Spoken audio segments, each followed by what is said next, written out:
বন্দিত্ব বাৰুকৈ মনত পৰিছে পুৰণি দিনৰ গান বাৰুকৈ মনত পৰিছে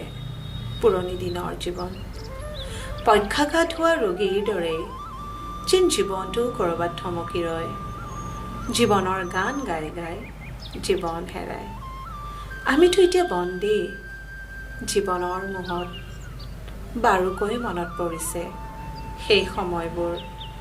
বিহুৰ বতৰত চেৰেকি ভাঙি আমি লৰি গৈছিলোঁ জপনালৈ আজি আমাৰ গাত বিহু নাই মানেচোন জীৱনেই নাই অথচ আমি আজি বন্দিত্ব কটাইছোঁ জীৱনৰ আশাত ঠিক কি যে এই জীৱনৰ মোহত আমি কেনেদৰে হেৰুৱাইছোঁ আমাৰ এই জীৱন তথাপি আশাৰ ভিৰত এতিয়াও ডুব যাওঁ